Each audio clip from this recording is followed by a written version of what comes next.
Ok, Sí se ve, profesor. listo. Entonces, hoy vamos a hablar de las infecciones de tracto genitourinario. Primero vamos a hablar caso de la mujer y luego del varón. Y Salinas me noté presente, no se preocupe.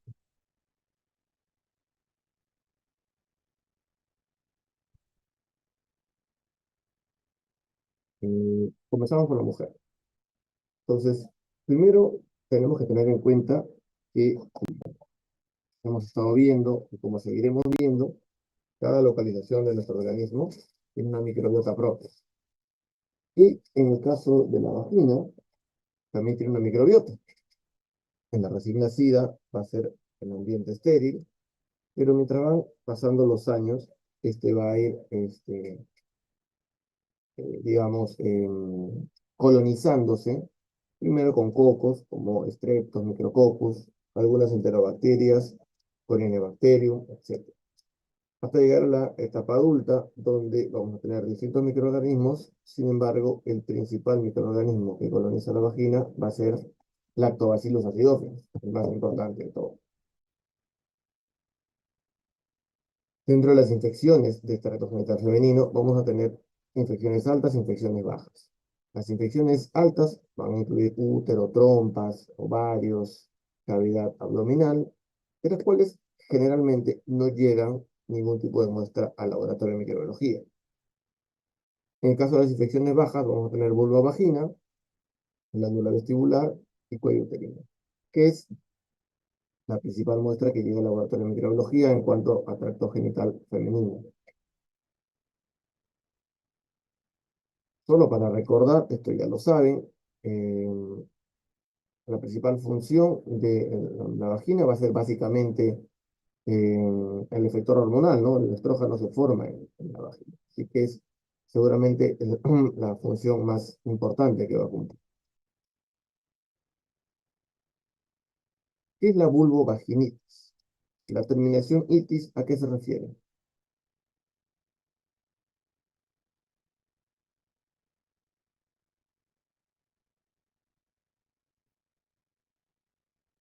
Estoy preguntando, la A una terminación infección, profesor. a una, ¿a una qué? Infección. Inflamación. Infección. A una Inflamación. inflamación, ¿sí? Se refiere a una inflamación. Entonces, la vulvovaginitis es una inflamación de la vulva y la vagina. Es un problema clínico común, sin embargo, tiene una sintomatología variada que requiere una confirmación para poder iniciar la terapia antimicrobiana o la terapia que corresponda de acuerdo al agente causal. De repente ustedes, algunos que ya trabajan, han visto informes de secreción vaginal donde reportan pues sapos y culebras, ¿no? Cocodrilos, lagartos, elefantes, hipopótamos, E. coli, enterococo. Esos no son causantes de vulvovaginitis, de ninguna manera. Así como hemos aprendido cuáles son los uropatógenos, coli, Klebsiella, proteus, Staphylococcus saprophyticus, Streptococcus lacteae, Enterococcus fecalis, de la misma manera son tres las condiciones más importantes causantes de vulvovaginitis. Y van a ser la vaginosis bacteriana en primer lugar, seguido por la candidiasis vaginal y luego la tricomoniasis. Esas tres van a ocupar prácticamente el 90%. Mucho menos frecuentes y de lejos mucho más atrás tenemos a las vaginitis atróficas, estreptocócicas, ulcerativas, que son muy raras. Este es un resumen de lo que vamos a ver, pero entremos por el principio. Ya habíamos hablado un poco del tema de toma de muestra y dijimos que le íbamos a volver a tocar. Toma de muestra de secreción vaginal. ¿Quién es el responsable de la toma de muestra? Se toma en el laboratorio, la paciente llega al laboratorio para la toma de muestra.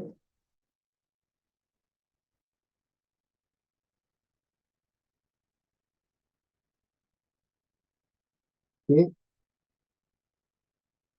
Bueno, creo que no me van a hablar, así que mejor hablo. No pregunto porque nadie me va a responder. Bueno, la toma de muestra lo realiza el médico o la obstetriz, ¿sí? Y lo realizan ellos porque son ellos los únicos autorizados para el uso del espejo.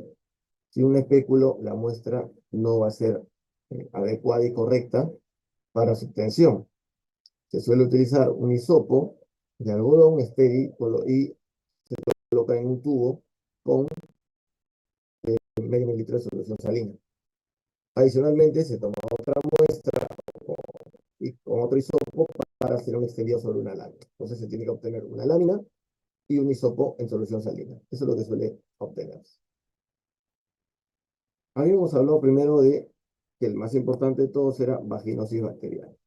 Entonces, es común en la edad reproductiva, es la principal causa de las infecciones vaginales, no es una ITS de ninguna manera, no es una infección de transmisión sexual, es una enfermedad venérea.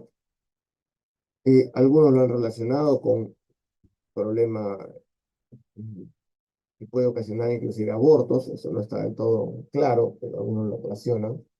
Pero si ustedes han escuchado hace un momento, yo les dije que la infección se llamaba vulvovaginitis, y acá les estoy hablando de vaginosis. ¿Por qué vaginosis y no vaginitis bacteriana?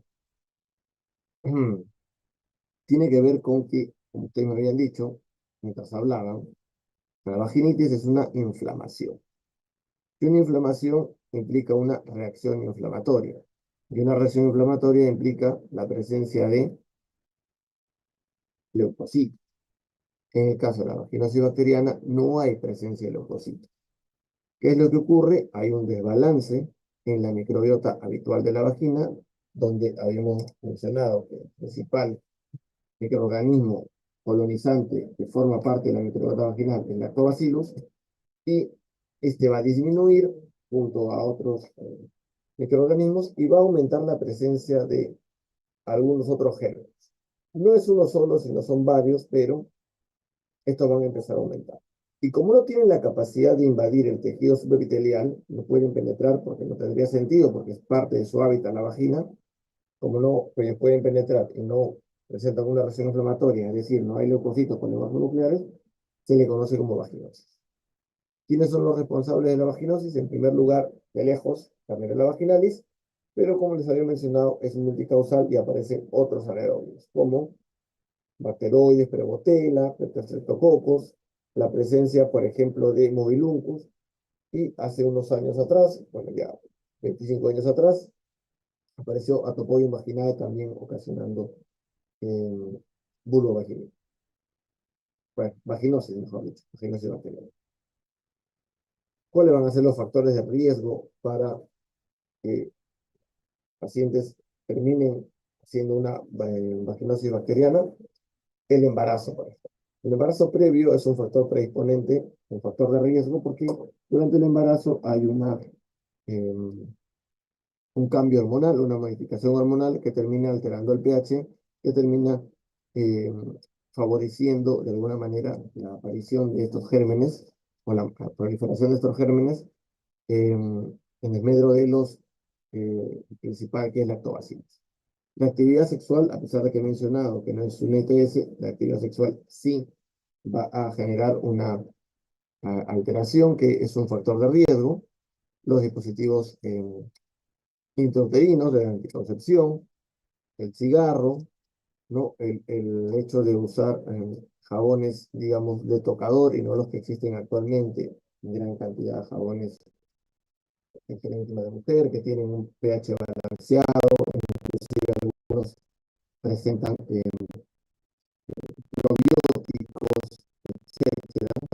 Y también se menciona a nivel socioeconómico en relación a que aquella persona que no cuente con un nivel socioeconómico, más que social, económico, de repente no va a contar con agua, desagüe, de repente no va a contar con los medios para comprar implementos de limpieza o de higiene personal, o no tiene acceso a la educación que permitiría entender la importancia de la higiene. Cosas así, por ejemplo, ¿no? A eso se refiere un factor de riesgo en nivel socioeconómico. Se ha asociado a vaginosis bacteriana, por ejemplo, con ictus recurrentes, con EPI, con infecciones posparto, postcirugía ginecológica. Algunos lo han relacionado con el VIH, sobre todo porque es el factor de riesgo, recuerden que eran las relaciones sexuales, y algunos como que lo están forzando un poco a que la vaginosis bacteriana tenga cierta relación con el mito, ¿no? Con la neoplasia. Pero eso no está del todo claro. ¿Qué características van a presentarlas la vulvovaginitis? Por ejemplo, lo que va a presentar va a tener un flujo homogéneo, eh, gris, con un mal olor, que generalmente va acompañado de ardor y prurito. Se va a observar altas concentraciones bacterianas. No hay reacción inflamatoria, como ya les mencioné, no hay leucocitos. Algunas pacientes pueden ser asintomáticas y puede existir cierto grado de recurrencia, no porque de una vez quiere decir que nunca más vaya a dar. Para la identificación de la vaginosis bacteriana, durante mucho tiempo se ha utilizado el criterio de Amsel, ¿no? A pesar de que existen otros, el criterio de Amsel fue el más utilizado durante mucho tiempo. El criterio de Amsel menciona que deben existir 3 de 4 condiciones clínicas para decir que estamos frente a una vaginosis bacteriana. ¿Cuáles son estos criterios? Primero, el flujo vaginal, que es blanco grisáceo, que el personal del laboratorio de microbiología no va a ser capaz de ver porque no toma la muestra, no sabe cómo es el flujo vaginal, así que eso no lo puede ver. El otro es el tema del pH. El pH vaginal normalmente está en 4, entre 3.5 y 4. Si está por encima de 4.5, vamos a decir que la prueba es positiva. Sin embargo, la medición del pH tiene sus cositas, por decirlo de alguna manera, ¿no? El pH ideal de la vagina debería tomarse con una tira indicadora de pH, colocándolo sobre la pared vaginal. Y esto no va a suceder. Lo que generalmente se hace es colocar una tira indicadora de pH y colocarlo eh, sobre el suelo fisiológico, lo que se embeba con el suelo fisiológico donde está la, eh, la secreción vaginal. Pero hay que tener en cuenta que si ustedes alguna vez han preparado suelo fisiológico, 9 gramos por litro, y mide el pH de la solución salina. ¿Cómo saben que realmente está en 7 y que a partir de ahí se podría modificar? Entonces, el tema del pH podría ser controversial, ¿no? Hay una seguridad en eso. El otro, la otra prueba que hay que hacer es la llamada test de aminas. El test de aminas es una prueba que se hace sobre el hisopo que se tomó la muestra, unas gotas de hidróxido de potasio al 10% y debe tener un olor a pescado podrido, se menciona, ¿no? Sin embargo, ¿cuál es el tema con esta prueba? La subjetividad de la prueba. ¿A qué se refiere la subjetividad de la prueba? Hay personas a las que cualquier olor que este sea, le parece desagradable, así que lo huela, sea positivo o negativo, van a decir es positivo. Sin embargo, hay personas a las que no les molestan los olores, y de repente lo van a oler y van a decir, no, esto está negativo. Y ya se han demostrado errores en ese tipo de interpretación. Lo que les mencionaba yo hace un momento del pH, hay un tema con la posibilidad de que existan secreciones cervicales que pueden afectar eh, el resultado del pH. El test de aminas, como les mencionaba, la posibilidad de que el resultado sea eh, subjetivo, debido a que algunas personas podrían considerar un resultado positivo como negativo y un resultado negativo como positivo. Es cuestión de olfato, nada más. Luego hay que hacer una observación microscópica. La observación microscópica se puede hacer directamente directo sobre la solución salina, y además hay que hacer la coloración de la lámina que se sobreextendió, una coloración de grafo.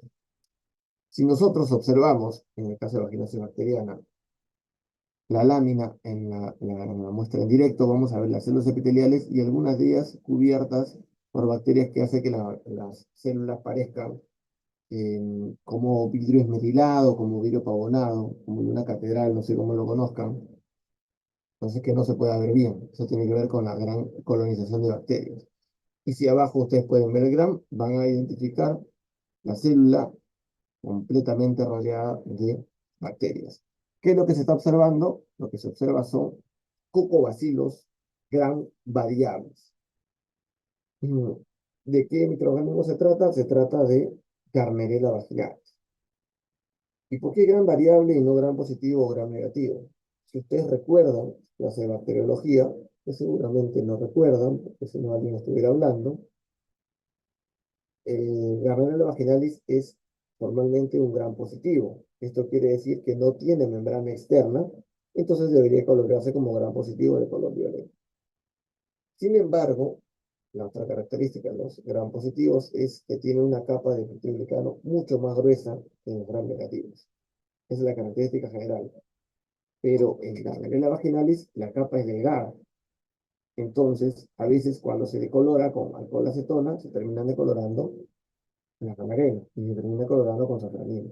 Entonces vamos a tener que en el caso de Gardnerella, vamos a observar cocobacilos gran variables, porque pueden ser positivos o negativos. En el informe habría que colocar, se observan cocobacilos gran variables tipo Gardnerella, porque no podemos decir que es una Gardnerella porque no lo estamos cultivando, y además se observa presencia de células clave, células guía, células fantasma o clucelas. Cualquiera de estos nombres son exactamente lo mismo. Algo que no vamos a ver es la presencia de los bacilos gram positivos largos, estos que son los lactobacilos.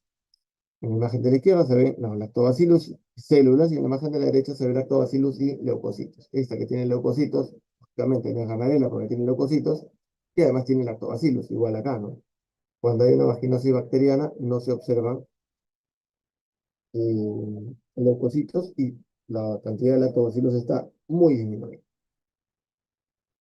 Otro microorganismo que puede ser capaz de causar vaginosis bacteriana es Mobilum, un anaerobio, que también por ahí es un curvado, podría ser causante de vaginosis bacteriana, pero en mucho menor proporción. Como vemos, nos hemos fijado que los criterios de Amsel son un poco vivos, subjetivos, no puede valer el flujo, el pH no se podría como no podría, el T de aminas es subjetivo, etc. Los criterios de Nugget y el puntaje de Nugget nos permite identificar la vaginosis en base solamente a la microscopía del grano. Para esto vamos a evaluar la presencia o no de lactobacillus, la presencia o no de mobiluncus y la presencia de Gardnerella vaginalis y de bacteroides. Entonces, esto nos va a permitir identificarlo. ¿De qué manera? Nosotros vamos a ponerle un puntaje, acá es una ponderación. Mientras menos lactobacillus exista, el puntaje va a ser mayor. Mientras más Gardnerella exista, el puntaje va a ser mayor. Entonces, si tengo que no se observa ningún lactobacillus, ¿qué puntaje tiene? 4. Si está lleno de Gardnerella, ¿qué puntaje tiene?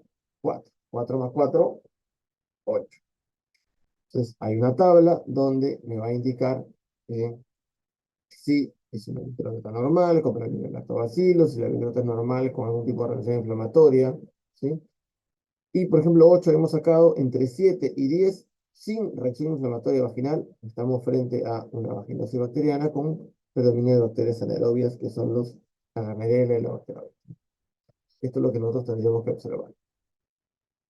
Hasta aquí, claro, con la vaginosis bacteriana. ¿Alguna duda?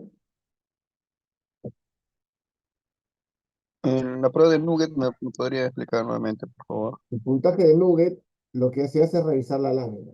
Y en la lámina se buscan tres cosas: Lactobacillus, Mobiluncus y Gardnerella.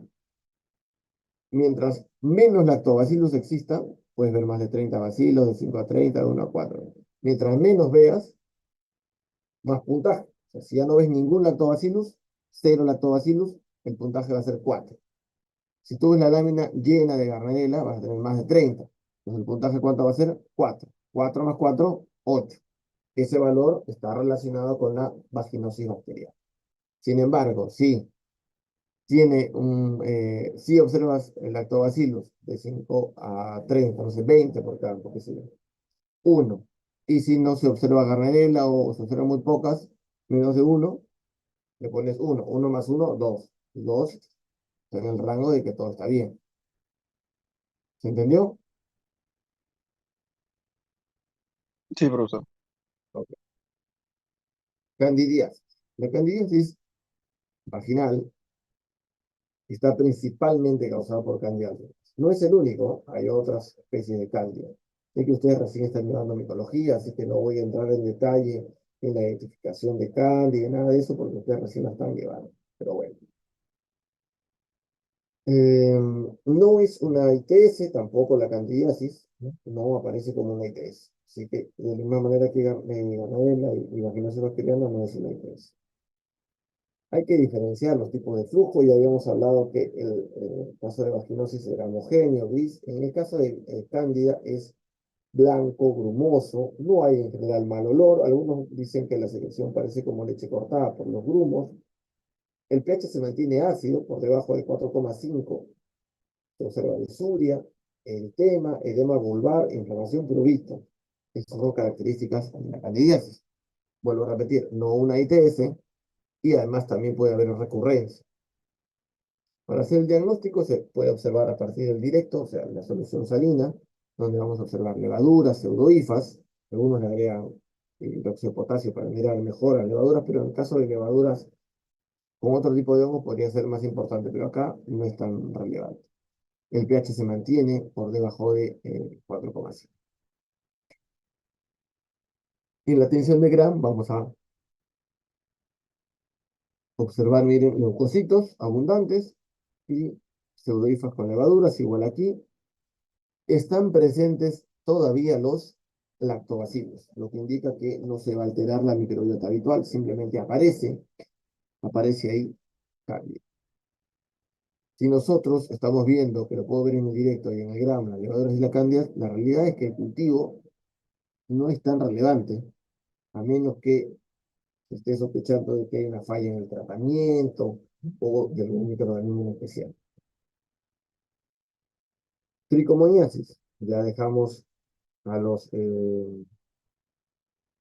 las bacterias, a los hongos, y ahora entramos con los parásitos. Estos sí han visto. Para mitología vieron tricomonas. Vieron tricomona hominis, por ejemplo, y también analizaron seguramente tricomona vaginal. Esto se exacerba durante el periodo menstrual, que también genera un cambio de pH. Algunas podrían ser asintomáticas, pero el flujo es muy distinto. Es un flujo abundante, copioso, espumante, en gran cantidad, amarillo verdoso, se suele acumular en el fondo de saco de la vagina. El pH sube por encima de 4,5 y hay una característica muy importante que ve el ginecólogo o la obstetra cuando está tomando la muestra, que es esto en el cuello del cervix, un punteado como si fuera una fresa, ¿sí? Entonces cuando el ginecólogo ve esto, encuentra esto, dice, ah, esto tiene que ser tricomona, la secreción es así, así, así, esto es tricomona. Y entonces, si quiere confirmar, envía al laboratorio la muestra. Hay un problema con la muestra, que mientras más se tarde en llevarlo, es una complicación. ¿Por qué es una complicación? El diagnóstico se hace directamente sobre el examen directo sobre la solución salina. Entonces, nosotros vamos a tratar de identificar a las tricomonas siempre y cuando estén en movimiento. Porque si usted recuerda tricomona hominis, o pentatricomona hominis, como se llama ahora, es un flagelado que se mueve muy rápido de un lado para otro por sus flagelos. Tricomona vaginalis, no. Recuerden que las tricomonas no tienen estadio de quiste, solo tienen estadio de trofozoide. Tiene un movimiento circular muy lento, ¿no? Va a dar una vuelta, da una vuelta, da una vuelta, y va avanzando lentamente. Pero si pasa mucho tiempo desde la toma de muestra hasta que se observa el microscopio, ¿qué va a suceder? A los 10 minutos ya se murió el 20%, solo me queda 80. A los 30 minutos ya se murió el 35%. A las 2 horas ya se murió casi el 80%. Y si yo no lo veo en movimiento, no lo voy a reconocer. Para mí va a ser un leucocito grande. De repente alguno me va a decir, no, que yo lo he visto como una perita verde la tricomona en un PAP. Bien, pero un PAP es anatomía patológica, papá Nicolau. Vamos en microbiología. En microbiología nadie hace PAP. Entonces, el tiempo en el que se procesa en relación a la toma de muestra es muy relevante. En resumen de esta primera parte, tenemos que vaginosis bacteriana, tiene un pH por encima de 4,5. El test de aminos debería salir positivo, no hay presencia de polimorfos nucleares, prácticamente no hay lactobacillus, y lo que se va a observar es las células clave. En el caso de la cándida, el pH se mantiene ácido, por debajo del 4,5. Puede aparecer polimorfos nucleares, o sea, leucocitos, hay lactobacillus de todas maneras, y vamos a observar pseudohifas y levaduras. En el caso de la tricomona, el pH aumenta ligeramente, hay polimorfos nucleares, los lactobacilos disminuyen también, no desaparecen, pero disminuyen bastante, y vamos a observar la presencia de los trofosoditos de tricomona vaginales. Este es el resumen de las tres consideraciones clínicas que hay que tener para la vulvovaginitis. Pero esto que hemos hablado es en una mujer adulta. En pediatría la historia es completamente distinta. En pediatría lo que vamos a tener es que una mujer adulta puede tener secreción vaginal por distintas razones, y no todas las secreciones vaginales de una mujer están relacionadas con una patología. Sin embargo, en una niña, cualquier tipo de secreción, cualquiera que ésta sea, está siempre relacionado con una patología, que hay que encontrar el origen. Los factores predisponentes para que una niña pueda tener una vulvovaginitis tiene que ver con el desarrollo de sus genitales, con que no tiene un pH hacia la vagina, porque no tiene lactobacillus, porque no tiene estrógeno, etcétera, etcétera, etcétera. Entonces, la higiene es inadecuada, están recién aprendiendo a limpiarse, etcétera. Entonces, estos son factores predisponentes que pueden provocar la vulvovaginitis en niños. ¿Y quiénes son los responsables? ¿Los mismos? No necesariamente. En resumen, para que después lo vean, en las menores de 5 años aparecen las infecciones de origen respiratorio. Por ejemplo, hemofilos influenzae, estreptococo neumoniae, estreptococo piógenes. De 5 a 10 años van a aparecer las infecciones gastrointestinales. O sea, las de origen gastrointestinal, perdón. Aquellas que, por ejemplo, una infección intestinal previa por Shigella o Yersinia en algunos casos, como que en Perú no hay mucho caso de Yersinia, podría luego generar una eh, vulvovaginitis en la niña. Y de los 10 años en adelante, cuando la niña empieza el cambio hormonal, empieza este tema de, eh, de, la primera menstruación, etcétera, puede aparecer cándida y vaginosis bacteriana por medio. Entonces, eso ya comienza en una edad más grande. Ahora, cualquier otra cosa rara que aparezca, que sé yo, tiene que ver con abuso, y eso se tiene que denunciar. Sobre el cultivo de la secreción vaginal, acá tengo que hacer una corrección. Por favor, ustedes borren esto que está aquí, de agar Maconque. Esto no debe aparecer, no debe estar. ¿Sí? Es más, les había dicho que el cultivo ni siquiera es necesario. Si pensamos en vaginosis, lo ven en la lámina. Si pensamos en tricomonas vaginalis, lo ven en el examen de fresco. Y si pensamos en cándida, o sea, en el grano lo vas a ver y en el directo también. Entonces, la realidad es que el cultivo de secreción vaginal en una mujer adulta no es muy relevante, la verdad. Podría tranquilamente no hacerse y hacer las otras pruebas para confirmarlo. Y si se quiere cultivar, lo que habría que buscar simplemente son las levaduras. ¿Qué otra cosa vas a buscar? La gamerela, básicamente un anaerobio no va a desarrollar en ningún medio, así que no lo vas a poder cultivar. Entonces, si va a usar, puede usarse sangre, saburó o algún medio cromogénico para levaduras. En el caso de pediatría, sí, sangre, chocolate, pensando en los estreptococos, pensando en hemófilos, saburó para las cándidas y McConkey para gram negativo, aunque como experiencia personal debo decirles que mejor que McConkey es SS para la detección de Shigella en una situación vaginal de un niño. ¿Todo claro con este tipo de infecciones? ¿Alguna duda con esta primera parte?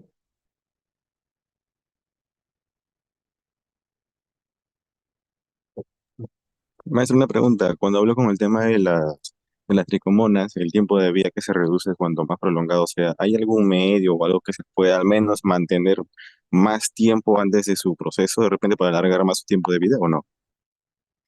Existen medios inductivos líquidos, donde la secreción se veía para inmediatamente, pero son muy caros y nadie lo utiliza. Entonces, el problema está en que, ¿qué sucede? Llega la muestra al laboratorio, se tarda en el proceso. Una muestra con tricomoniasis, que tiene un montón de leucocitos. Entonces van a reportar una secreción vaginal con un montón de cositos y no encontraron nada. O están los problemas de estos lugares donde toman la muestra, no el médico, no la obstetriz, y lo toma el personal del laboratorio. El personal del laboratorio es especulo, no. Porque como toma la muestra, que se genera, que es de la zona perivulvar, que está cerca a la zona perianal, puede tocar un poquito de un, ¿no? Y de pronto siembran E. coli. Y terminan reportando E. coli. Y como vieron un montón de leucocitos, dicen, no, tiene leucocitos y salió E. coli, debe ser la causa. No, la E. coli no tiene factores de virulencia para causar vulvovaginitis. No puede ser. ¿Está claro eso? Ahora, ¿cómo hacer para conservarlo? La verdad es que habría que tener estos medios especiales que son muy caros. Y si no, lo que queda es procesarlo lo más rápido posible. Lo más rápido posible. No perder el tiempo con una. Sobre todo si se sospecha de este como. Sobre todo. ¿Alguna otra Profesor, pregunta? Entiendo, gracias. Sí, diga. profesor, buenas tardes. Una consulta. Entonces, en caso, nosotros, ¿no? Por contaminación, como usted nos menciona, puede que crezca E. coli, ¿no? En una paciente adulta. Entonces, ¿qué podríamos hacer? ¿No lo reportamos o sí lo Lo que hay que reportamos? preguntarse es cómo se tomó la muestra. Si usted Mm, sabe que la muestra se tomó con espéculo o la muestra lo ya, tomaron así nomás. Entonces, ya. ahí viene la pregunta, ¿no? Ahora, ¿de dónde va a salir un E. coli? De ¿De las, dónde sale? del parte gastrointestinal. Mire, yo voy a tratar de hacer esto. Mire, espero que entienda mi explicación. Voy a graficar acá abajo, ¿ya? También necesito las figuras geométricas del menos.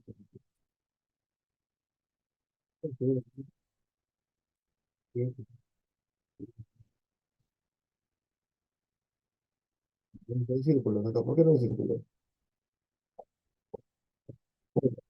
No, ya, o le pongo uno de cada color.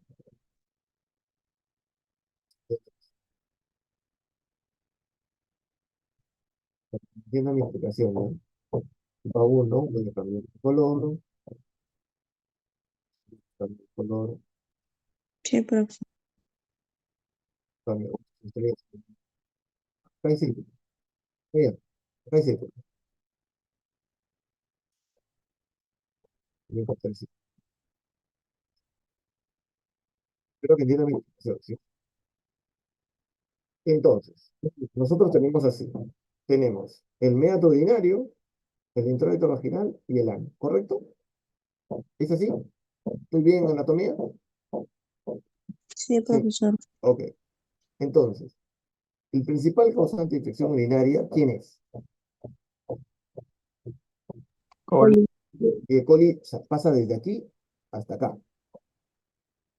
Sí, ¿Está bien? Y si E. coli fuera capaz de causar vulvovaginitis, ¿cuál sería el principal causante de vulvovaginitis si está más cerca? E. coli. ¿Y ese E. coli el principal causante de vulvovaginitis? No. No, porque no tiene los factores de virulencia necesarios para causarlo.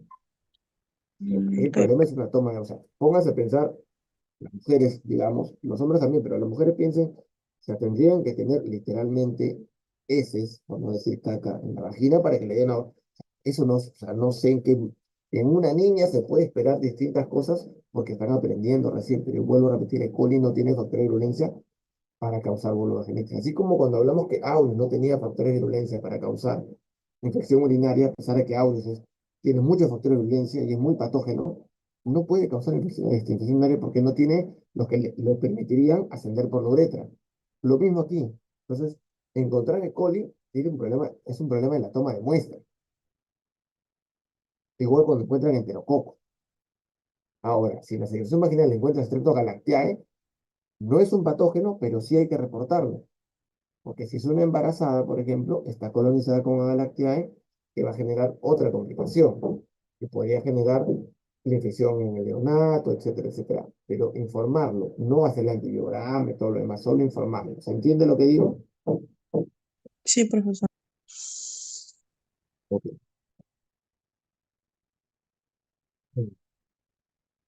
¿Alguna otra pregunta para pasar al siguiente? Me hace una pregunta, y en el caso de los pediátricos, bueno, las niñas pediátricas, en las cuales de repente por ahí se puede encontrar tricomonas, la que ya que no es usual, pero más se inclina en Tricomón un en tema una de niña, violación. no es En caso de cierto. que sea una violación, pues no No, hablamos ahí de lo que que sea pasa algo es que, normal. claro, o sea, cualquier cosa que tú encuentres que es una ITS en una niña, se tiene que informar. O sea, Neisseria, tricomona, eso es una ITS, eso es cuestión de abuso. Y lo tienes que informar inmediatamente. Primero a tu inmediato superior y después seguramente harán el informe al asistente social y llamarán a todo el mundo. Si es que no, porque a veces, cuando trabajaba en el hospital de niños, me enviaban la muestra y decían, muestra de para el paciente tal que había tenido abuso. Entonces, ya uno andaba con más cuidado, pues sabías que venía por eso. No, bueno, no decía literalmente, había códigos que nosotros teníamos en el laboratorio, no es que la ficha decía paciente abusada, ¿no? Habían códigos que se colocaban, como los códigos que le ponen a los pacientes que tienen VIH, le ponen códigos, código tal, letras, que pues, cada uno en su centro de salud lo conoce. Bueno, había códigos que sabíamos, este es caso de una niña con abuso, tal, tal, bueno, hay que estar atentos a mirar otra cosa por ahí, ¿no? Pero igual hay que reposar, si lo encuentras, hay que reportarlo, ¿no?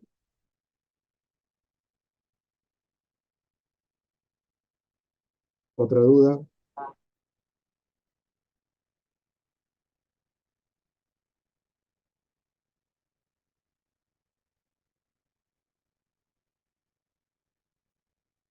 bueno, todo claro por ahora. Entonces, seguimos. Ahora pasamos al varón. Ah, no les había dicho algo importante. En el caso de la tricomona, eh,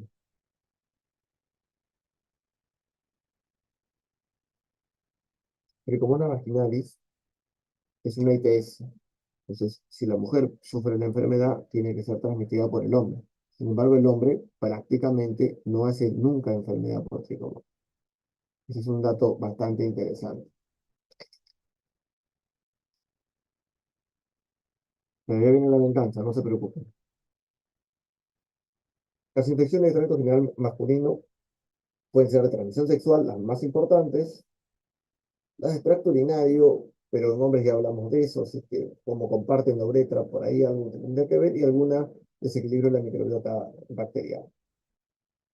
El detalle con el tracto genital masculino, que puede comenzar con una uretritis, inflamación del epidídimo o de la próstata, es que algunos de estos pueden terminar en una infección crónica que ocasione una inflamación permanente que más adelante termine con fallos de la fertilidad. Entonces hay que tener mucho cuidado con esto.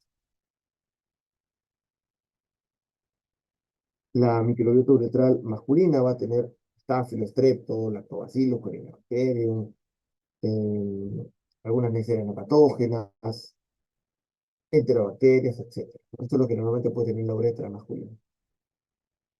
Y dentro de la llamada uretritis masculina vamos a tener la gonocócica, que vamos a hablar en un ratito, y la no gonocócica. En la no gonocócica vamos a hablar, por ejemplo, de clamidia.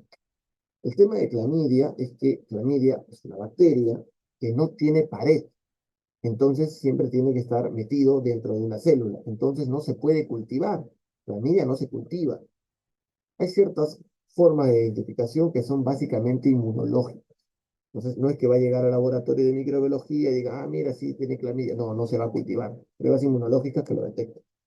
Otro problema es que, a pesar de que de repente ustedes han visto alguna de estas películas de Estados Unidos, estas películas de adolescentes, de preparatoria, están todos contra todos y de pronto no, que fulanito le contagió de clamidia tal, tal, tal. Es un país donde hay muchos casos de clamidia y es más, hay hasta pruebas rápidas en las farmacias para que la gente se haga la prueba de clamidia. En el Perú, los datos de clamidia, micoplasma o uraplasma, no están claros porque no hay muchos estudios. Los estudios que existen sobre clamidia, por ejemplo, son estudios en trabajadoras sexuales, que no es la mayoría de la población. Entonces, no hay mucha información. Otro que tiene que ver con uretritis no gonocócica podría ser casos raros donde tricomona en un varón podría causar algún problema, pero no es común. El hombre suele ser portador, en la vesícula seminal se puede meter tricomona, pero no le causa ningún problema. Treponema pallidum causante de sífilis, realmente no es que se cultive. ¿Te recuerdan treponema pallidum de bacteriología? No lo cultivamos, no es cultivable. Entonces, tampoco viene aquí el caso, de repente herpes, que todos estos se detectan por pruebas inmunológicas. Monociclamía que les acaba de explicar, que en algunas células se pueden ver imágenes, pero esto es algo que ve patología, algo que ve inmunología, que no lo toca microbiología. ¿Qué toca microbiología? La uretritis gonocócica. ¿Causada por quién? Por Neisseria gonorrea. Neisseria gonorrea, para recordar, es un diplococo gram negativo, tiene esta forma de granos de café, ¿no? Darriñonado, que tiene todo esto que se ve acá en esta imagen, tiene que ver con los pilis que le permiten la adhesión a la uretra y que puede generar todas las complicaciones que esta puede generar, ¿no? ¿Cómo se hace el diagnóstico de las infecciones de los internos? Aquí hay que tener en cuenta la toma de muestra y lo que estamos buscando. En cuanto a la toma de muestra, es importante descartar los eh, colonizantes. Vamos a hablar que la uretra está llena de bacterias. Entonces, por eso es el uso del medio Tiger-Martin. De repente ustedes recuerdan o han escuchado que existe el Tiger-Martin para Neisseria. Si no tengo Tiger-Martin, Neisseria no crece, no, igual crece. ¿Por qué el Tiger-Martin existe? El Tiger-Martin es un medio que es básicamente un agar chocolate modificado.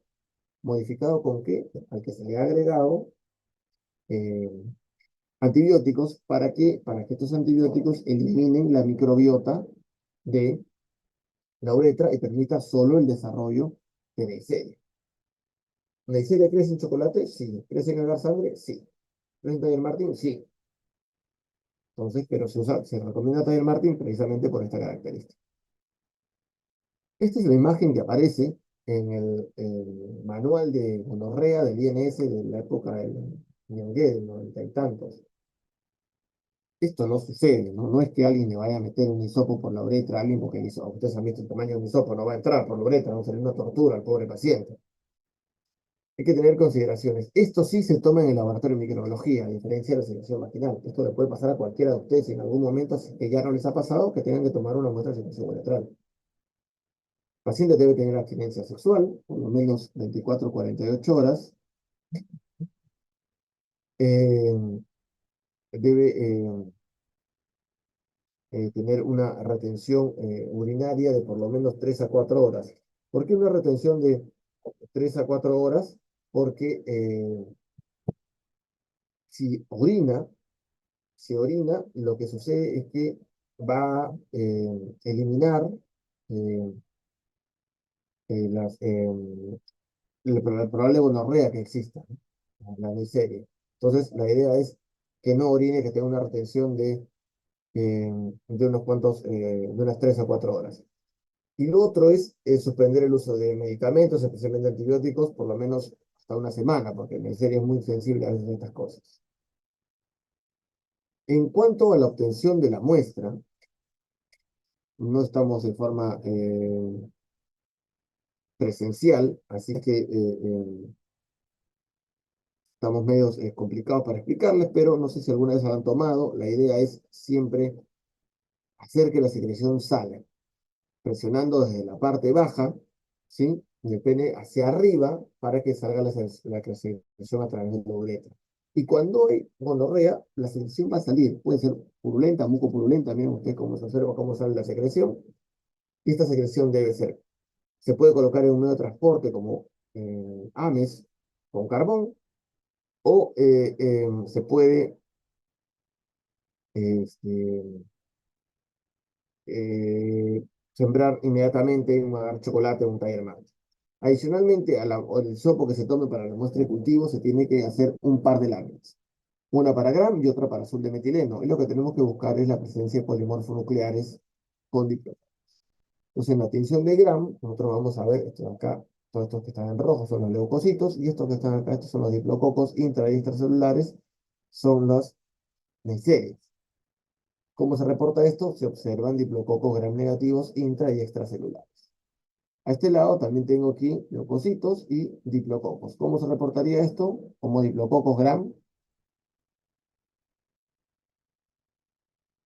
¿Cómo se reporta esto? Presencia de Al diplococos nomás sería, ¿no? presencia de Es negativo. diplococos. No puedo decir que es gram negativo porque la tinción no es de gram, es de azul de metileno. Acá se reporta solamente, se observan diplococos intra y extracelulares. ¿Por qué usamos azul de metileno? Porque azul de metileno es un colorante supravital. ¿A qué se refiere supravital? A que puede ingresar dentro de la célula, que todavía esté viva, ¿sí? Entonces, como los polimorfos nucleares están fagocitando los diplococos, están fagocitándolos, puede ingresar y la coloración se va a observar mucho mejor los intracelulares en azul de metileno que en el gramo.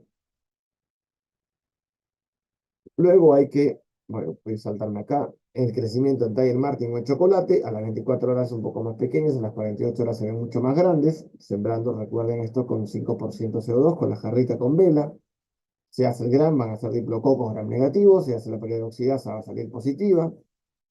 Además, en el requerimiento de asimilación de carbohidratos, vamos a tener que es positivo solo a glucosa, negativo a maltosa, lactosa y sacarosa. Esto para recordar, ya lo saben de bacteriología, que además de la prueba de catalasa y oxidasa, hay una prueba adicional que tiene Neisseria gonorrhoeae, y es la prueba del superoxol. Si ustedes recuerdan, la catalasa se hace con peróxido de hidrógeno al 3%, y el superoxol se hace con peróxido de hidrógeno al 30%. A esa concentración, la Neisseria gonorrhoeae es capaz de degradar el peróxido de hidrógeno. Adicionalmente, en los casos de Neisseria gonorrhoeae siempre es importante la búsqueda de beta-lactamasas, porque el tratamiento de elección siempre va a ser un beta-lactámico, generalmente se trata con penicilina de 1.000.000, pero hay casos reportados desde el año 76 donde hay la presencia de beta-lactamasas que destruyen a la penicilina. Entonces se hace la prueba de nitrocefin, que básicamente sobre estos discos que tienen este nitrocefin, que es una estructura química que la beta-lactamasa la destruye y le hace cambiar de color, tendríamos que es positivo, y si no cambia de color decimos que es negativo. Es importante confirmar la presencia de beta-lactamasas en el cerebro. Hasta aquí estamos claros con secreción uretral. ¿Alguna duda, pregunta?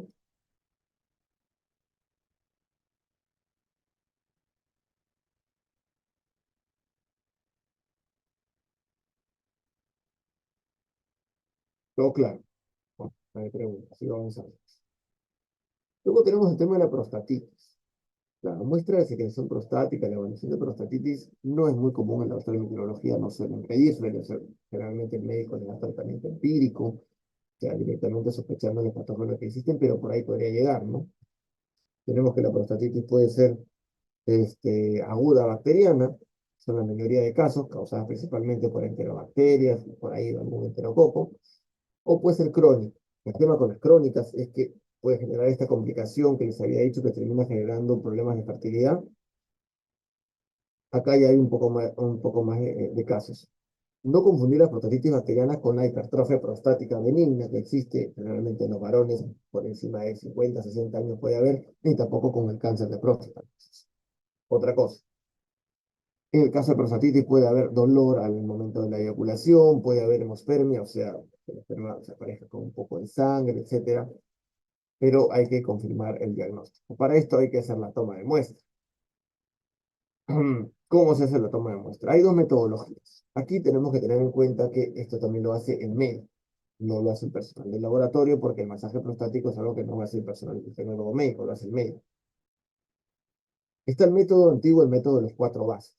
¿Cómo es el método de los 4 vasos? Una muestra de orina en casa, al llegar al laboratorio otra muestra de orina, un masaje prostático, la recolección de la secreción prostática post masaje prostático, y luego de eliminar secreción prostática otra muestra de orina. Pero estas son muchas muestras y para aminorar los costos y cosas como el paciente, se recomienda el método de los 2 vasos. ¿Cómo funciona esto? Una muestra de orina previa al masaje prostático, un masaje prostático, y sin necesidad de que exista eliminación de secreción prostática, luego una muestra de orina. ¿Qué es lo que debe pasar?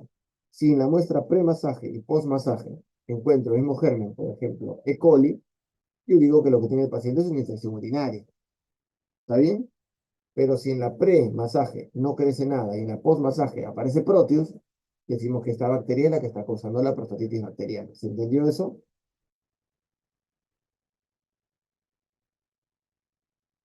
¿Está Profe, de claro? nuevo, puede explicar, Tenemos por 2 favor. muestras, una de orina antes y una de orina después del masaje prostático. Si en la muestra de orina antes del masaje y después del masaje aislamos el mismo germen, vamos a decir E. coli, Nuestra suposición es que lo que tiene el paciente es una infección urinaria por E. coli, pero si en la muestra se toma antes del masaje, sale negativo, no crece nada, y en la muestra post-masaje crece Proteus, por ejemplo, vamos a sospechar que Proteus es el responsable de la prostatitis bacteriana. ¿Se entendió mejor? Sí, profe. Sí, sí. Ok. Bueno, esto es lo mismo que le acabo de decir, de los métodos cuatro bases, etcétera. Los agentes causales, ya les he dicho, Proteus, E. coli, Klebsiella, Enterococos, etcétera. No van a ser los principales causales. Los medios de cultivo para secreción uretral, hay a sangre y chocolate hay que sumarle Tiger Martin si se tuviera, lo que a veces no se consigue siempre.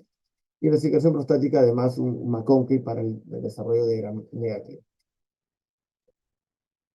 Y nada, creo que eso es todo. Todo claro, todo conforme, alguna pregunta, alguna duda. Profesor, había mencionado que coli no causa vaginosis bacteriana, ¿verdad? No causa ni vaginosis, no causa infección vaginal en general. No, vuelvo a repetir, no tiene factores de violencia para causarlo. O sea, que en una niña, en un caso extremo donde hubo una mala higiene, qué sé yo, podría ser. Pero en una mujer adulta, como le decía yo, tendrías que pensar que esa mujer adulta literalmente tendría que tener heces en la vagina. Yo no creo que eso suceda en una mujer adulta. Y normalmente los reportes que se hacen de coli, de secreción vaginal, son lugares donde la toma de muestra es mala, donde no son un espéculo. Con otro grupo de microclínica, de sus compañeros de Ian Wheeler, un chico me comentó que donde trabajaba antes él en provincia, dije, ¿cómo tomaba la muestra? Me empezó a contar, me dice, no, le damos al paciente el hisopo y le decimos a la señora que meta la mitad del hisopo en su vagina y luego nos traiga el hisopo en el tubito.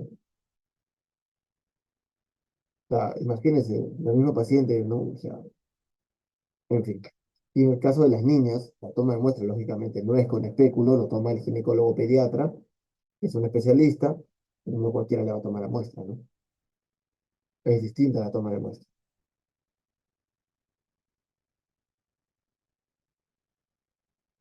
¿Alguna pregunta, comentario?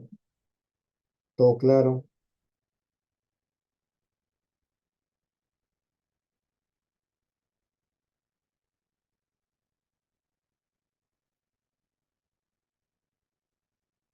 ¿Todo está claro?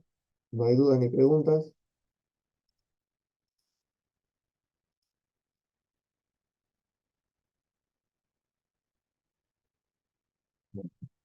¿Alguien llegó después que no lo llamé en la lista para agregarlo?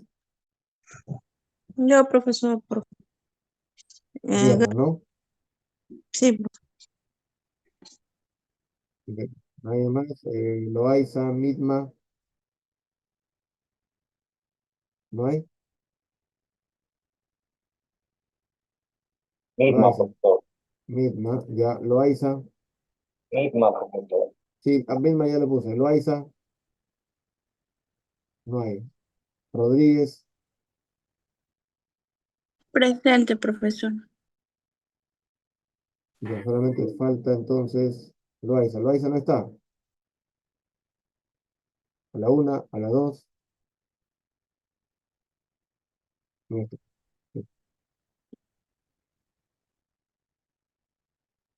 Dice por el grupo que sí está presente, profesor Loaiza. ¿Cuál grupo? En el chat no he escrito. Acá hay un chat que puede escribir, no he escrito nada. Sí, sí, ahí la vi, ahí le puse el presente. Listo, ok. No hay dudas ni preguntas entonces. Todo está claro.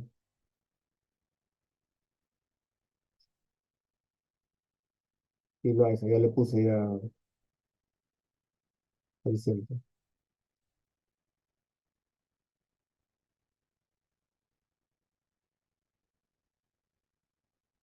Bueno, si no hay preguntas, si no hay dudas, entonces lo dejaremos Profesor, pero ahí. Diga, E. coli sí causaría infecciones, pero en vías urinarias, ¿verdad? claro, de eso ya hemos hablado. El coli es el principal causante de infección urinaria. Esa es otra historia. Yo le he dicho, seguramente algunos de ustedes ya trabajan, ya han visto, o de repente han reportado de coli en secreción vaginal. El problema es la toma de muestra. Si no usan espéculo, si va la paciente al laboratorio y el tecnólogo le termina tomando la muestra, o el personal técnico, o el que esté, no usa espéculo. Entonces esa muestra no es adecuada. Se puede crecer cualquier cosa. Y si cuando retira el hisopo toca la zona perianal apenas rosa por ahí, ¿qué va a haber? Honestamente, coli, que es lo más común.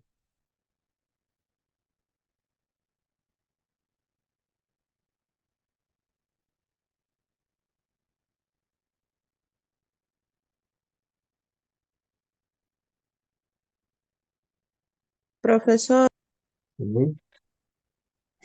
lo que pasa es que yo tengo una duda, pero, o sea, no lo vayan a tomar. No, nadie toma mal nada. Lo que pasa es que yo trabajé en un centro obstétrico y, y bueno, vino una paciente y le dijo, bueno, tenía secreción y todo vaginal, y la licenciada, pues la obstetra le tomó la muestra y, bueno, aislaron el col, bueno, lo mandó a un laboratorio, y estoy hablando de hace muchos años, Ya, pero la ya, chica pero le dijo que, ¿sabes si le tomó con espéculo? no, yo no vi, pero Bueno, es ya. obstetra, Que sea no la obstetra vi no cuando quiere. tomó.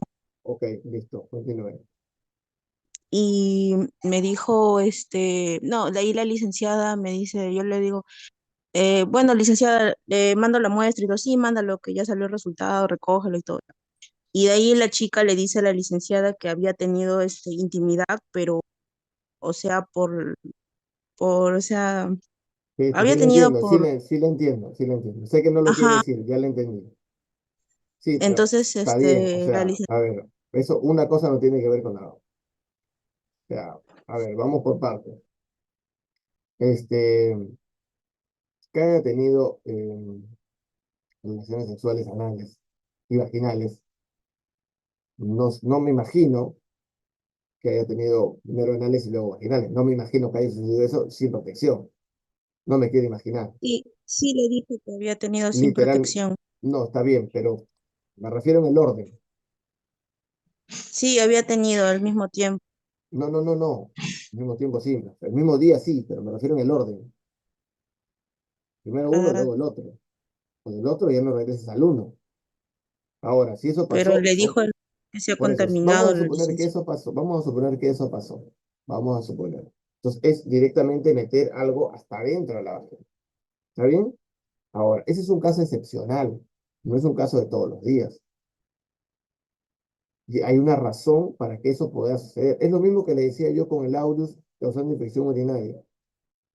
¿Se acuerdan que les dije? Sí.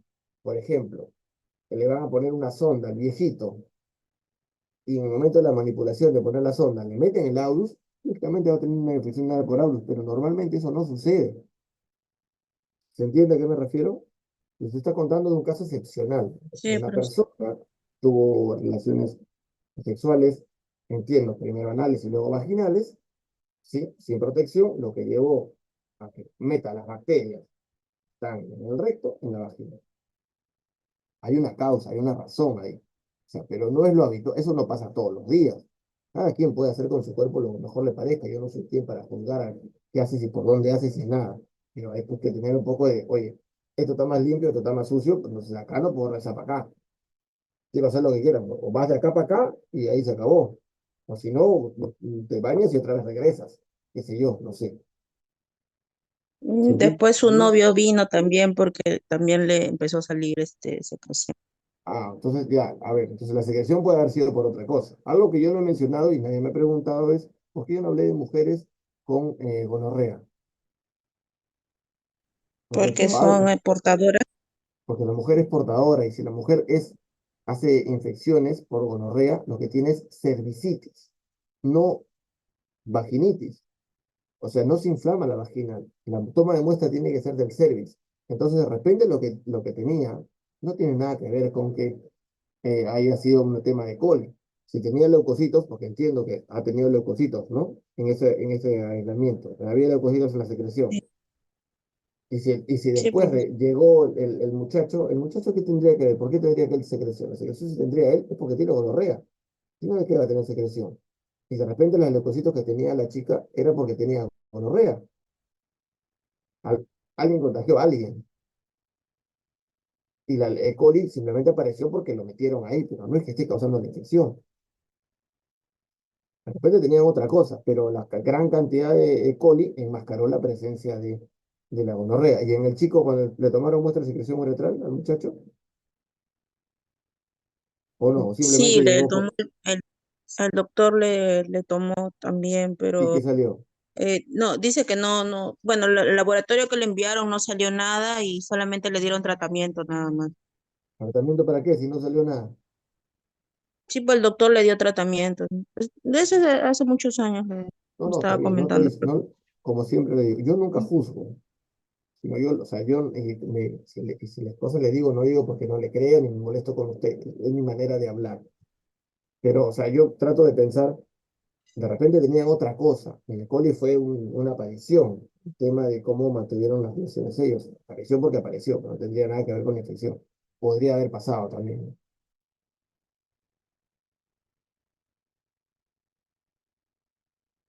¿Alguna otra pregunta?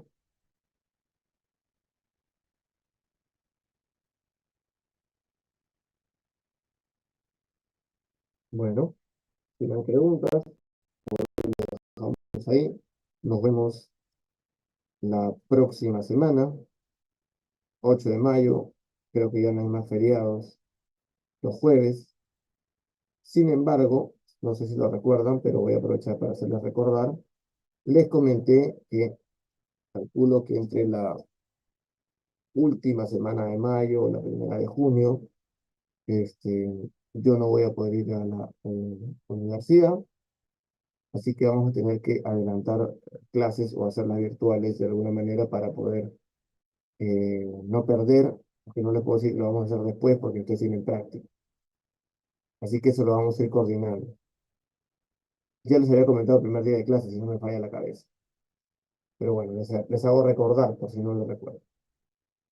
Nada, listo. Nos vemos la próxima semana. Feliz día del trabajo, trabajadores.